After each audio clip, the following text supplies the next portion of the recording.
జగిత్యాల జిల్లా ధర్మపురి పట్టణంలో రేపు డిప్యూటీ సీఎం మల్లు భట్టి విక్రమార్క, వ్యవసాయ శాఖ మంత్రి తుమ్మల నాగేశ్వరరావు పర్యటించనున్నారు.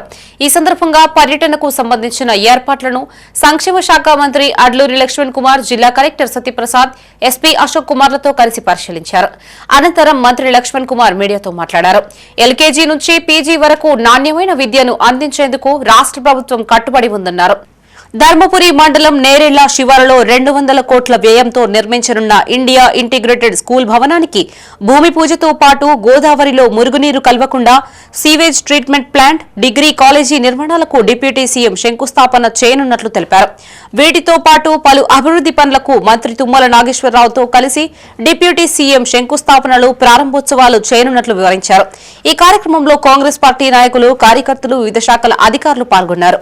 ధర్మపురి నిజవర్గ ధర్మపురి లక్ష్మీనరసింహ దైవక్షేత్రానికి నిజవర్గానికి సంబంధించిన ప్రజల యొక్క అనేక అభివృద్ధి కార్యక్రమాల్లో పాల్గొనేందుకు ఉప ముఖ్యమంత్రి గారు భట్టి విక్రమార్క గారు, అదేవిధంగా అగ్రికల్చర్ శాఖ మాత్యులు జిల్లా ఇన్ఛార్జ్ మినిస్టర్గా తుమ్మల నాగేశ్వరరావు గారు మరి పెద్ద ఎత్తున ధర్మపురి నిజవర్గ ప్రజలకు సంబంధించినటువంటి అభివృద్ధి సంక్షేమ కార్యక్రమాలకు శంకుస్థాపనకు రావడం జరుగుతుంది.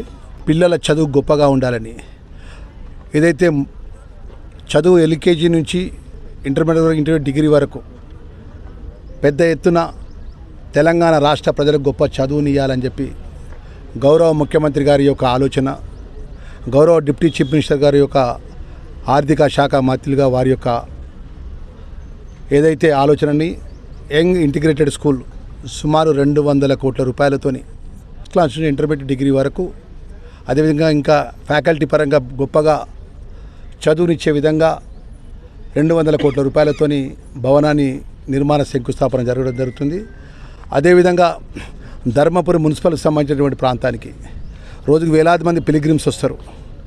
ఈ ధర్మపురి మున్సిపాలిటీకి టీఎఫ్ఐటీకి సంబంధించినటువంటి గతంలో 17 కోట్ల రూపాయలు గౌరవ ముఖ్యమంత్రి రేవంత్ రెడ్డి గారు టీఎఫ్ఐటీ ద్వారా ఇచ్చినటువంటి డబ్బులు అభివృద్ధి కార్యక్రమ ప్రారంభోత్సవం కానీ, కొత్తగా ప్రజాపాలన గౌరవ ముఖ్యమంత్రి గారి నేతృత్వంలో